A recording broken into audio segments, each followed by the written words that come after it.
And the Kansas City Chiefs head to Foxboro for what is now a noon kickoff. Started as a Sunday night game, but got moved. This is going to be an interesting game to see if the Chiefs can get back into the winning ways that they have had most of the season. Today on Locked On Chiefs. From the land of the free and the home of the Chiefs, this is the Locked On Chiefs podcast. Hello to all of you Locked On listeners out there. It is Crossover Thursday across the Locked On Podcast Network, and today, Locked On Patriots and Locked On Chiefs crosses the streams. I'm Mike Bate, host of Locked On Patriots, and joining me today is my good friend and colleague, Chris Clark, host of Locked On Chiefs. Chris, it is always an honor to cross the streams with you. It is always my privilege. We don't get a chance to do too many of these, but anytime the Patriots and the Chiefs lock horns, it's always a lot of fun. It is always a lot of fun, and we haven't got to do a lot of these lately, but it's not like we didn't when Mahomes first started coming to Kansas City, and really the Patriots used to be the number one team, and the Chiefs have been the number one team in the AFC West, so they used to play a little bit more than they have lately, but maybe we'll see that getting into that in the next couple of years. Hopefully, from a Patriots standpoint, you are correct. The Chiefs are definitely still very much in the thick of contending for a Super Bowl. The Patriots, folks, not so much. Looking at days gone by, but bottom line, always a lot of fun to welcome the defending champions, and that's exactly what the New England Patriots will do this Sunday, 1 p.m., Gillette Stadium. And don't forget, folks, this Crossover Thursday episode is brought to you by PrizePicks, the easiest and most exciting way to play daily fantasy sports. Go to prizepicks.com/LockedOnNFL and use all lowercase LockedOnNFL for a first deposit match up to $100. Kansas City Chiefs entering this game 8-5, coming off of a tough luck loss to the Buffalo Bills this past week. The Patriots coming off of a win, a very rare win for the New England Patriots in these times here in 2023. But you and I both know that as much fun as it is to break down the matchups on the field and the chess match between two Hall of Fame coaches in Bill Belichick and Andy Reid, there are always storylines heading into these matchups. As the visiting team coming into Foxboro, what is the biggest storyline right now in Kansas City regarding the defending Super Bowl champions? They keep beating themselves. I've used that I don't know how many weeks now, and I'm sure people are getting tired of hearing it, but it's the reality of the game, and it's the reality of the product they're putting on the field. Between turnovers and penalties and drops, they're beating themselves. And you look at this past week, the first series, they're driving down the field and Mahomes doesn't get the ball up high enough and throws an interception to AJ Espinosa. And they're driving the field. They hadn't had a third down yet. They're likely going in for a touchdown would be my guess, although I guess you could easily argue they're 30-yard lines to their field goal range. That field goal would have been, put them at 2020 instead of having to try to win at the end. They're, trying to tie the game. They fumbled later, probably also missed out on points on that one because the Bills hadn't stopped them in a couple of series. So, turnovers are killing this team. Penalties, obviously, talk about Kadarius Toney all you want. And yes, he was offsides. And yes, I understand that. But penalties have just killed this team. They've happened at hugely inopportune times. That is a shining example of that happening again. And then drops. They didn't really have that many drops. They had 2 drops against the Bills. One of them, Richie James is going over the middle and he gets hit right after the ball gets there. That's a tough one, but it is a drop. And then you have another one by Kadarius Toney, and that hurts. But the Chiefs are leading the NFL in drops. If they can't get past those things, it's going to be very hard for them to make any waves in the playoffs if they make the playoffs. And I am saying if right now, because the Broncos are now 1 game behind, and it does become a question. And I mean, it definitely is something that is eye-opening for NFL fans beyond Kansas City, because you're used to seeing this team as the juggernaut that essentially runs through most of the AFC, and their biggest challenge awaits them in the playoffs, probably deep into the playoffs. I know Patriots fans can relate to that. It's been a while since that's been the case here in New England, but we remember being that type of team that really faced their biggest challenge in late January. I've said several times here on Locked On Patriots, whether it be describing the New England Patriots or describing the Chiefs or really describing any team, going back to back in terms of trying to win Super Bowls is one of the toughest things that anyone in any competitive team sport can attempt to do. Do you think the back-to-back factor has had any effect on this team, or are these uncharacteristic sputters that the Chiefs still can fix but might be running out of time to do so? I would love to say that they could fix it. Right now, it just seems to be the reality of who they are. I will say that I agree with you. It's very, very hard to go back to back because you have a target on your back every single week. And the past couple of weeks, they're going up against two teams that have, playoff ambitions, and the Packers and the Bills. And now they're going up against the Patriots, who obviously are already eliminated, but they're playing for pride. Kansas City at this point, if they win out, they have a chance at the 1 seed. It's a much smaller chance than it was a week ago. But in this situation, if they win out, they could still be the 1 seed. They could still be hosting the AFC Championship game. It's possible, but the problem is they have not been able to get out of their way. And until they show that they can start doing that and they can put some games together where they're not killing themselves with turnovers and drops specifically, that becomes a huge issue. I mean, right now they have a negative turnover. They're negative on the turnover margin, and you cannot do that and win games successfully, and you especially can't do that in the playoffs. It will be a tough road. There's no question about it for the Kansas City Chiefs, but they are well equipped for a deep run with the talent they have in all three phases. And of course, any team coached by Andy Reid always has a puncher's chance. And that is something that I think both teams can identify with here, Chris, because as long as the New England Patriots have Bill Belichick on the sidelines, you kind of feel good about their chances in each and every individual game, or at least we have for quite some time here in New England. Whether or not Belichick will remain on the sidelines is actually the biggest story coming out of New England right now. A report by NBC Sports' Tommy Curran 2 days ago essentially indicated that Robert Kraft, the team owner here in New England, folks, may have already made his decision that the 10-6 loss to the Indianapolis Colts was simply the final problem that they were willing to deal with when it came to Bill Belichick and the rebuild since Tom Brady left town here. A lot of people feel that this may be Belichick's final year, and Curran's report indicated that that decision may have already been made. Curran's backed off that report a little bit in the last 24 to 48 hours, indicating that, things may change. But the reality, the harsh reality for the New England Patriots right now is that they are once again on the outside of the AFC playoff picture. 3-10, they currently occupy the cellar of both the division and the conference. And since their Super Bowl victory in Super Bowl 53, to close out the 2018 season, New England has failed to qualify for the playoffs 3 times. For the 2 seasons they did make the playoffs, they were quickly ousted in the first round. Following Tom Brady's departure, the Patriots are 28-36 overall. So that is not sitting well with the Foxboro faithful. It's not sitting well with the Krafts. And you have to look at what this team is right now. They're a 3-10 football team that has not been very good, save for the victory that they had over the Steelers last Thursday night. The Patriots have not had a whole lot to celebrate. There was the Week 7 victory over the Buffalo Bills, but you haven't seen consistency. Mac Jones had to be swapped out for Bailey Zappi. There is a little quiet confidence in the quarterback room right now, but there's still not that type of play that you need on a consistent basis to be able to hang with teams like the Kansas City Chiefs. So naturally, the question is going to come, what are the Patriots really playing for? If their coach is a lame duck and they're 3-10 right now, are they playing for pride at this point? Are they playing for draft position next year? If they are, who's going to be the regime that's making that draft pick? Is it going to be Bill Belichick and company, or is it going to be a completely new regime coming in?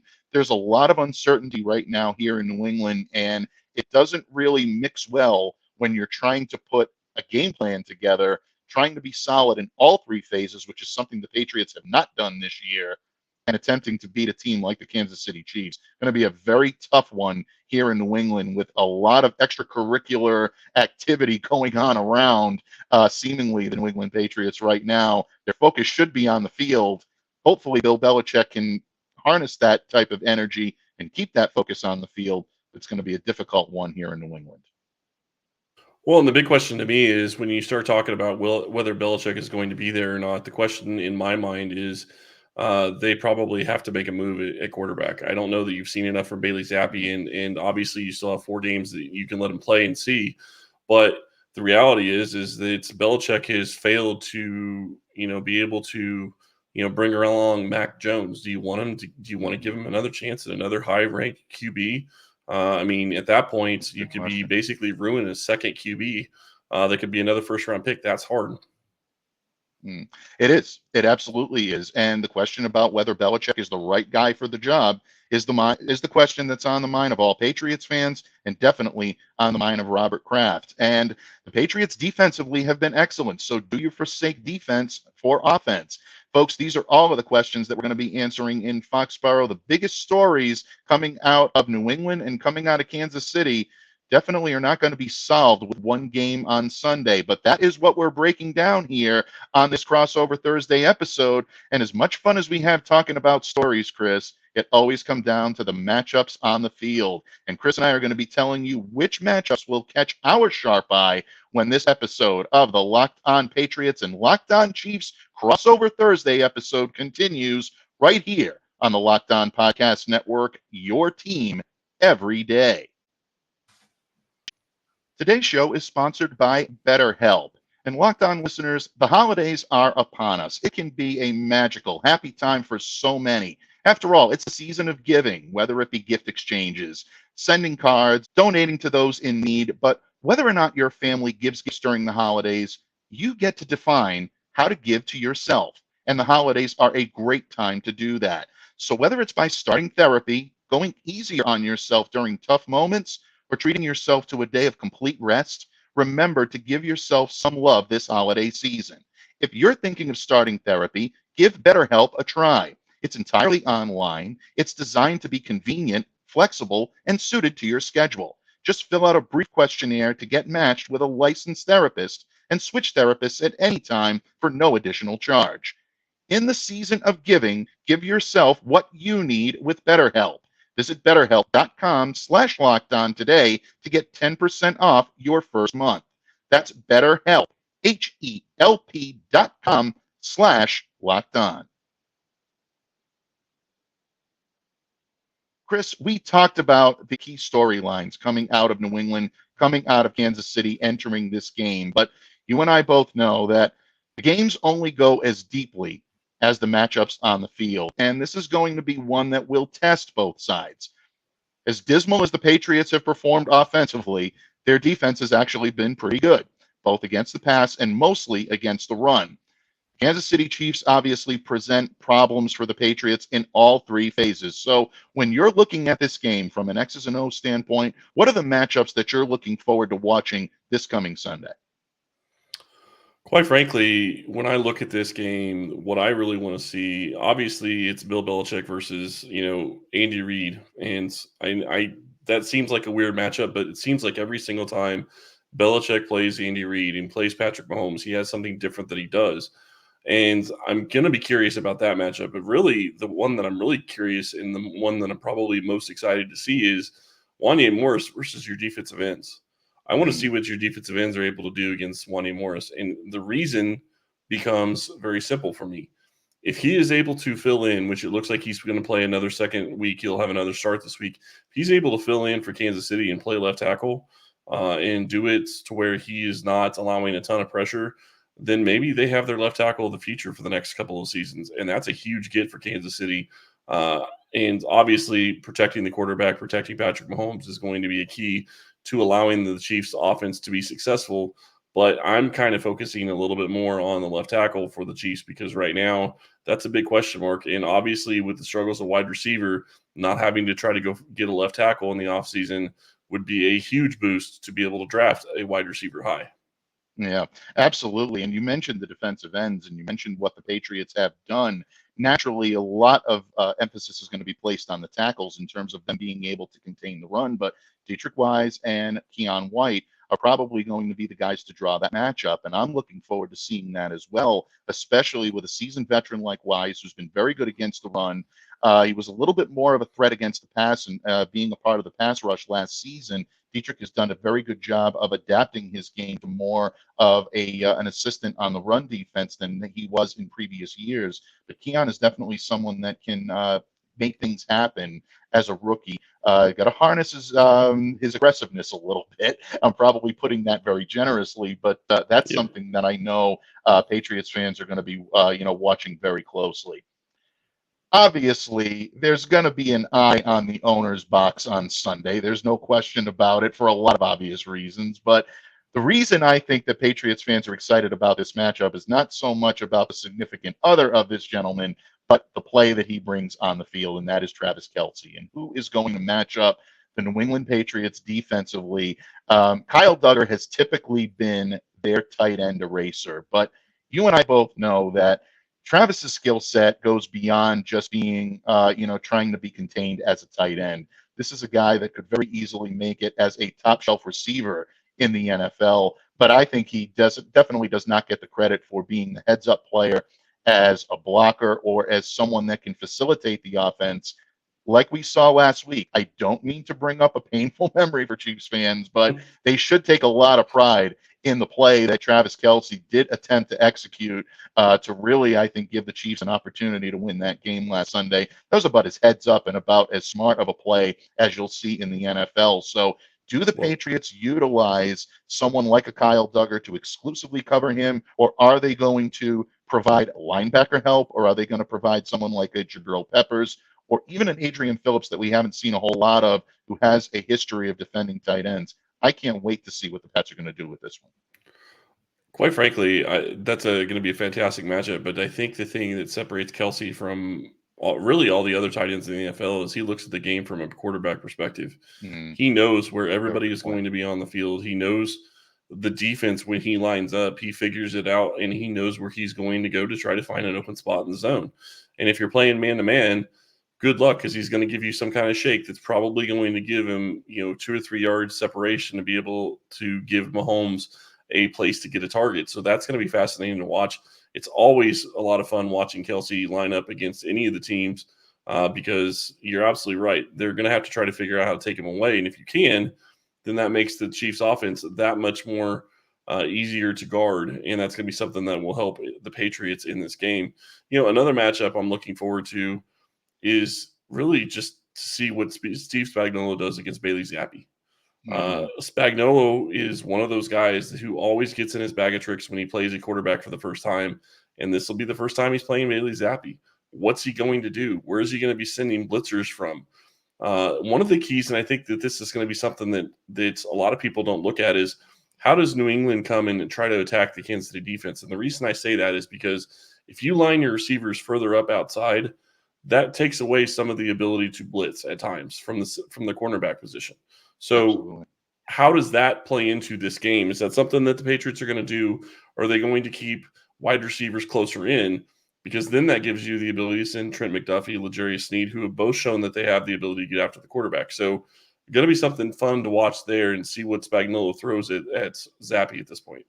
Yeah, without any question. Bailey was actually asked about that on Wednesday morning, about the penchant for the Chiefs defense to be able to blitz and show different looks. And again, I think what it's going to come down to is the ability of the offensive line to provide protection. The New England Patriots offensive line has been much maligned throughout this year, Chris, and with due cause.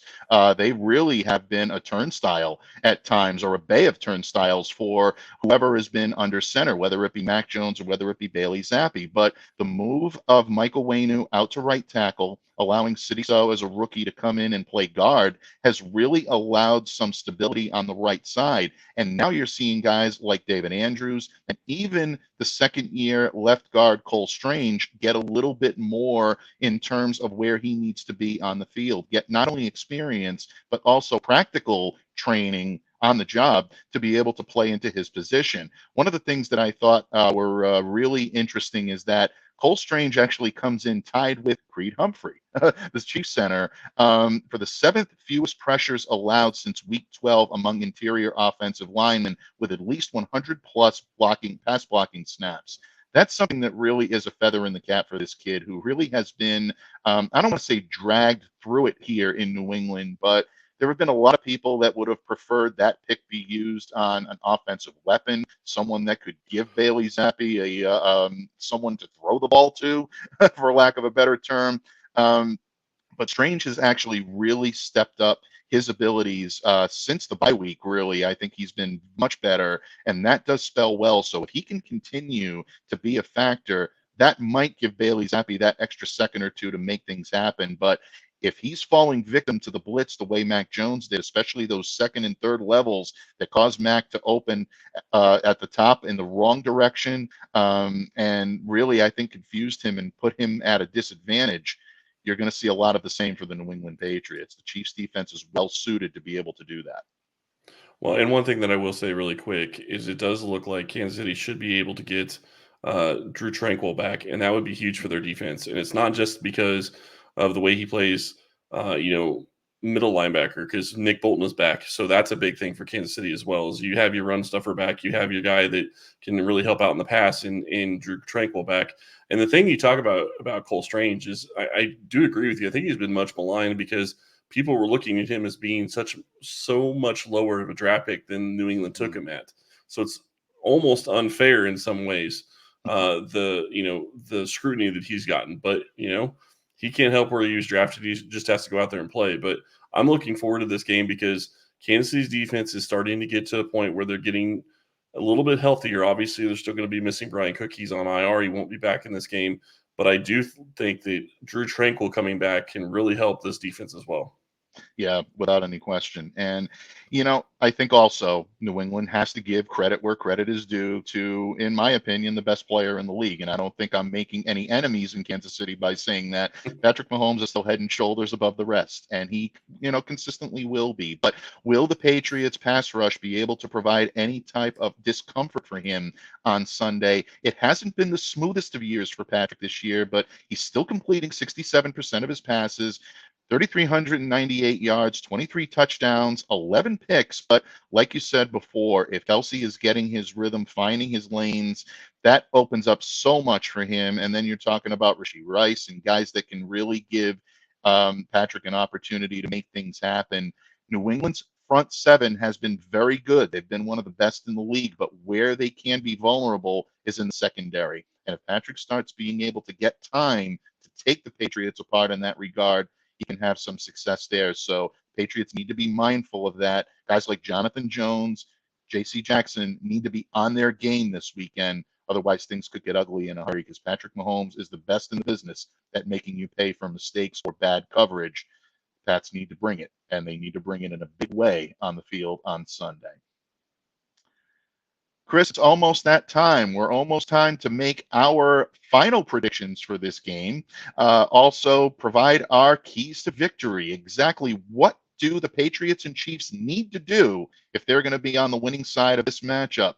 Chris and I are about to reveal those when we wrap up this Locked On Patriots, Locked On Chiefs crossover Thursday episode right here on the Locked On Podcast Network, a proud part of the Locked On Podcast Network, your team every day.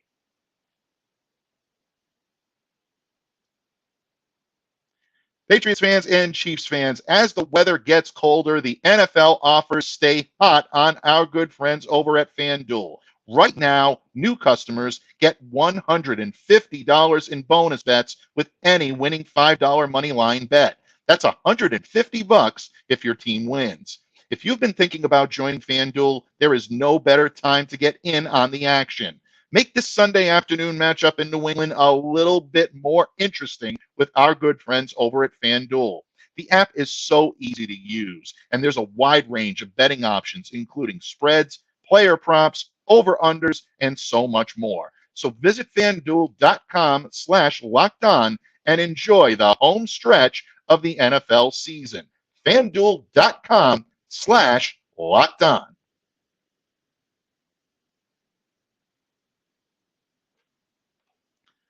Patriots fans and Chiefs fans, thank you for joining us here today on the Locked On Podcast Network and for crossing the streams with us and my good friend Chris Clark, host of Locked On Chiefs. I'm Mike DeBate, host of Locked On Patriots. And Chris, we've arrived at that time. We've talked about key matchups, things we're going to be watching, the big stories coming out of both camps. But ultimately, in order to achieve victory, the Chiefs and the Patriots are going to have one key factor, or maybe multiple key factors. I don't want to put words in your mouth yet, my friend, but when you look at the keys to victory for both teams, Obviously, you being the Chiefs expert, what do the Chiefs need to do to make sure that they're on the winning side in Week 15? Eliminate penalties, eliminate drops, and eliminate turnovers. And I know I said that is the biggest story, but unfortunately, that's what they have to do to win. If you get to a point where you win the turnover battle and you eliminate drops to where maybe you only have one in this game, I think you win the game, and I think it's probably not close. But that's the big problem: is they turn the ball over, they get penalties, and they have a bunch of drops. So if they eliminate those things, I think that we both could agree that probably the Patriots are, or the Chiefs are the better team in this situation and should win handily, probably even. But they have to play like they actually want to win and they take care of everything they need to do to be able to win. Yeah, without question. Very, very well said. From a Patriots perspective, if the Pats are going to be victorious on Sunday, they need to do what they did against the Pittsburgh Steelers last Thursday. They need to maximize their time of possession, and they also need to effectively run the ball early to set up the type of offense that Bill O'Brien wants to run. You want to run some play action with Bailey Zappi, take some deep shots down the field, but ultimately you want a simplified game plan for your second-year quarterback. And the Patriots are not going to face an easy time with that. This Chiefs defense has been sporadic when it comes to stopping the run, but they have a lot of great guys up front. And you've talked about this, Chris Jones, Derek Nottie, Nick Bolton. I mean, there are a lot of guys up front that can make this run game for the Patriots very difficult. And the fact that Ramondre Stevenson is probably looking at another week on the shelf, that puts an awful lot on the shoulders of Ezekiel Elliott. Zeke has been very good in situational football, and he played very well against the Steelers on Thursday. But he's going to need to carry that load because you know that the Patriots are going to look to keep Bailey Zappi as clean as possible. The best way they can do that is to establish a strong running game. If the Chiefs give the Patriots problems running the football, it's going to put an awful lot on the shoulders of their young quarterback, and that's been a problem for the Pats this season. Even though Zappi's got a little more confidence and is throwing the ball better than Mac Jones has all season, it's still a tough task against a defending champion defense like the one that the Chiefs are employing. The Pats are facing a long day if they can't do it. And I will say, I don't mean to make a joke, but I kind of have to laugh looking at your injury report. Are you going to have enough wide receivers available for the game on Sunday? Because it's just that's a laundry list. It is a valid question. You take a look, Kayshon Boutte with a shoulder injury. He's been on Belichickian double secret probation pretty much all season long. Now, the injury is valid, but Kayshon hasn't seen the scene. I was just going to say, which is funny because I think that's probably why he dropped in the draft as far as he did also is because of probably why he's in the doghouse of Belichick. Sorry.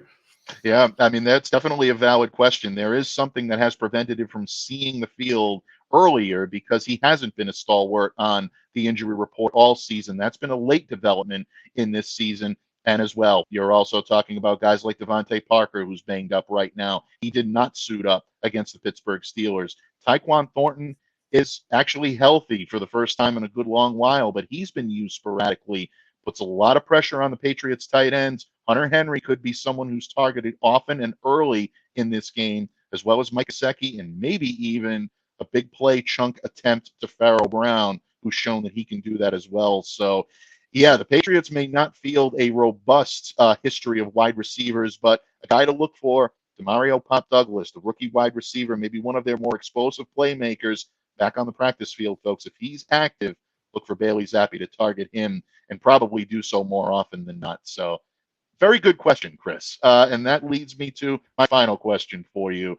This is going to be a tough one for the Pats. The Chiefs are coming in. They're not happy. They want to reestablish their position in the league as one of the alphas heading into the playoffs. No better place to do it than with a 3-10 team. What is your prediction for this game?